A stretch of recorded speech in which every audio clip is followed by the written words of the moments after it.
You forgot what it was like when you was hustling in high school playing ball. When you were in college hustling to get to this point. Before you had the jersey. You remember that? You put in 120% every time, or you don't put in nothing, because listen to me very closely.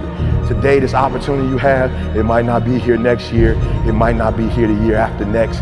It might not be here the year after that. This is the only moment you got, and you better take advantage of this particular moment.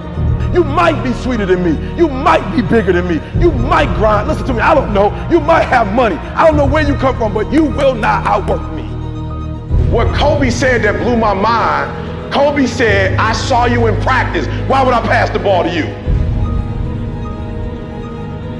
I thought Kobe was a ball hog till I read the quote. I'm like, Kobe, I owe you an apology. Kobe said, I watch you in film sleeping. I watch you in film dozing off. I watch you in film not paying attention to coach. I watch you in film on your phone. I watch you in practice. I saw you in practice. I saw you in the real game. What in the world would make you think with 4 minutes left in the fourth quarter and we down by 10 to the Boston Celtics, what would make you think I'm about to pass you the rock? Have you lost your mind? Have you seen me in film? I got there before Coach got there. Coach left and I was still there for an hour. When we lost to the Miami Heat, I was still in there practicing while the rest of y'all was in South Beach on the beach having fun. While the rest of y'all was drinking and with girls. While the rest of y'all was on the beach acting like we won. We lost to Miami in the regular season. We might have to play them in the doggone NBA title. Y'all sitting here playing. And Kobe took the same exact shot. 3 hours. Kobe was in the Miami Heat. He was in Boston. He was in the Garden for 3 hours. He shot not 20 different shots. He shot the same shot over and over again that he missed. Because he knew he was going to get a chance again. He said, I ain't going to mess up the next time. Why would I pass you the ball? Some of y'all crying because you ain't getting time. What makes you think you deserve time? Just because you made it to the team? That behavior got you here. That behavior ain't going to take you to championship. Guys, you got to understand the opportunities that you have. You know, I've been to third world countries where it does not matter how early you wake up. It does not matter how long you stay up. It doesn't matter what your skill sets are. It doesn't matter. You don't have opportunity. You have people all over the world who are dying to get here, literally dying to get here. You have an opportunity of a lifetime, and where much is given, much is required. San Antonio was so close to winning, they started bringing the trophies out. And when my man got the ball in his hand, like, I'm looking and I could almost see him thinking, like, listen to me, it's third quarter living. You got an opportunity of a lifetime. What I discovered is if you don't make it happen in game 6, it probably won't happen in game 7. You might not get that chance 2 times. You might not get it 3 times. You might not get it to do it over the 4th time. And listen to me, we had 1, 2, and it's history. Are you hearing me? History.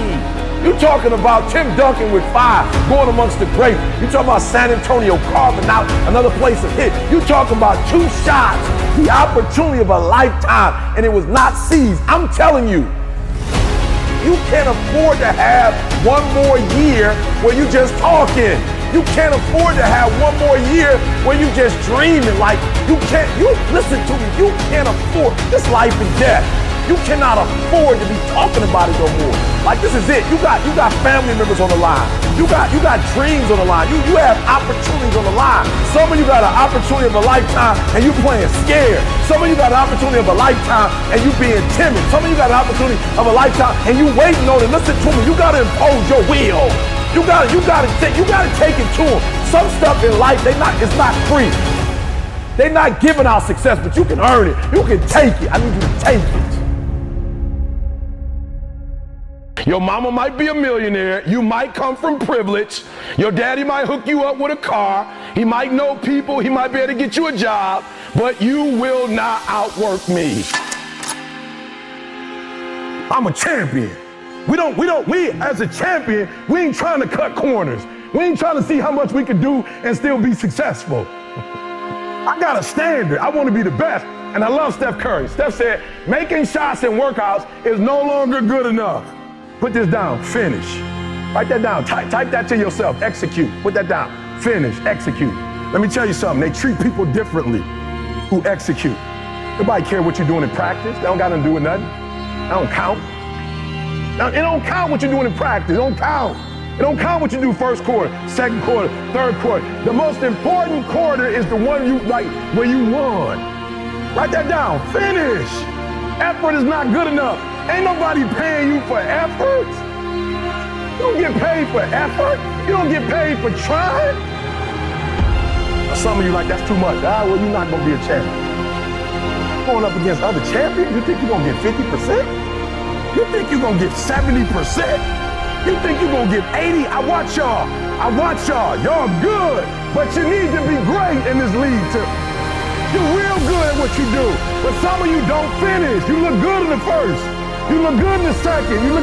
But the fourth with the last 3 minutes, I can tell. With the last three. Listen to me. The real beast is the last 4 minutes. The real beast is when their legs give out. The real beast when they tired. The real beast find a way to pull something out when nobody else ain't got nothing. You have to make a decision that nobody will outwork you.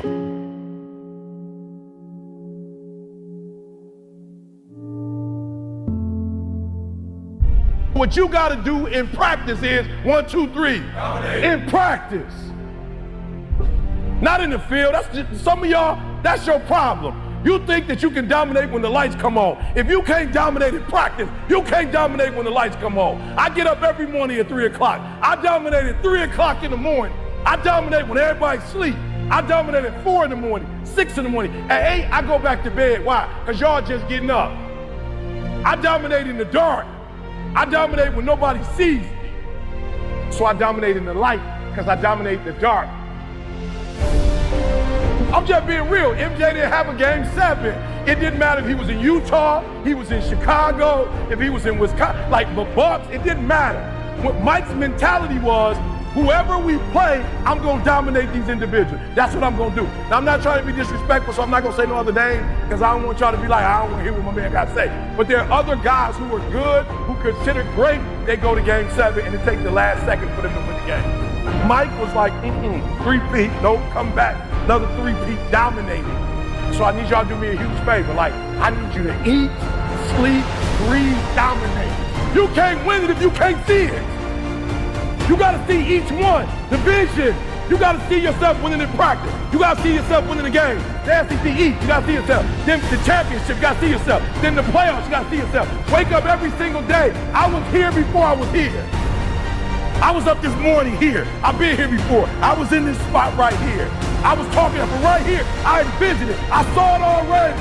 I don't even gotta hit an alarm clock. My body like, yo, eat, 2:30, get up, eat, 2:45, 1, 2, 3, discipline, 1, 2, 3, 1, 2, 3. Discipline is you do it so long, so hard, and you're so passionate about it that even when you don't feel like it, you still operate at the highest level. I dominate. Where I go, stuff happens. I dominate. 1, 2, 3. 1, 2, 3. 1, 2, 3.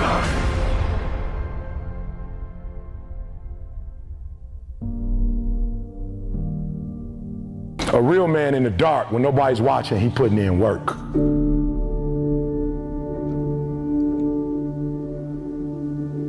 Just because you got here don't mean your 30's gonna look like this. And your 40's gonna look like this. And your 50. I mean, I wish if you played in the NFL, I wish that whatever your best day was, your best year was, you could just like capture that and that'd be the rest of your life. But unfortunately, a lot of dudes made a lot of money broke.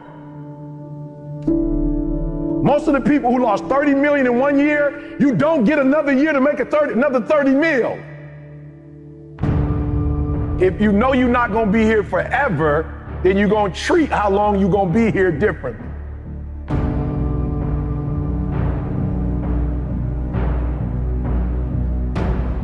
What's your standard? I don't care what it is, but what is your standard? I got some standard. I've been waking up at 3 o'clock in the morning and praying to God since I was 19 years old. That's a non-negotiable. Every morning at 3, I'm up. I'm the best in the world as a speaker, not because I'm the best, but I'm the best because every day I put God first. That's my standard. I don't care if I'm in Dubai, 3 o'clock. I don't care if I'm in Cali, 3 o'clock.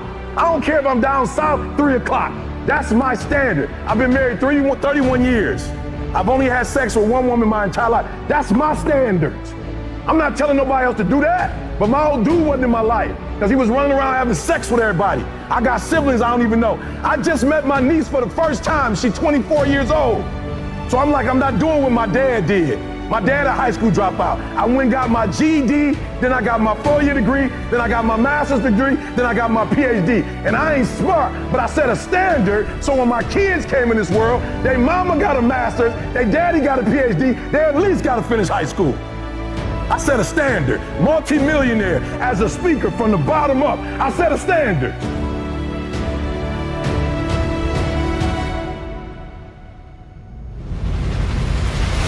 It's gonna be a fight. You can't keep doing this for maybe your freshman year, maybe your sophomore year, but at some point, you gotta go take the life out of it. At some point, you just gotta, took me 12 years to get the 4-year degree. And in the master's, I was like, and somebody said, get the PhD, and I was like, no. And it was like, come on, E, get the PhD. And when I just started going after life and taking it by its throat, not getting to some of y'all get to the line.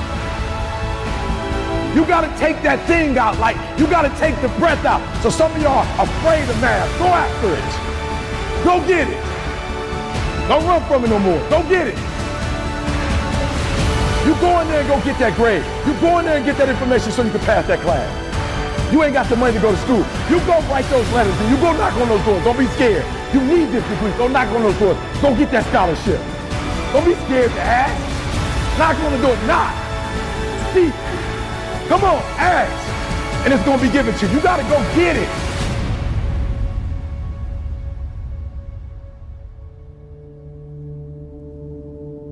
What do I wanna be doing in my 30s, my 40s, my 50s, my 60s? And what you do today, every day when you walk in this joint, what you do today is gonna determine how you live at 30, at 40, at 50, at 60, and y'all got a head start, man. Woo! I'm committed, but I don't know that I'm convicted. Here's what I want y'all to know. We have to be careful because some of us get an attitude because we're looking for things that people who are convicted get when we just committed. But I just want you to stop expecting what people with convictions have when you just committed. Stop doing that. Because now you mad, like, oh, okay, so coach ain't gonna start me. You just committed. You ain't got no conviction to the game. You just play when it's time to play. That person is up all day, every day, running, lifting weight. Michael Jordan was convicted about basketball. Kobe was convicted about basketball. That's why Mike is who he is. Not because he was the greatest ever, but the conviction that didn't nobody want it as bad as he wanted. He was convicted. Some of us, we let our feelings, like I ain't feeling it. I'm not with it. That's why I know I'm not convicted to run it. Because I always run when I feel like it.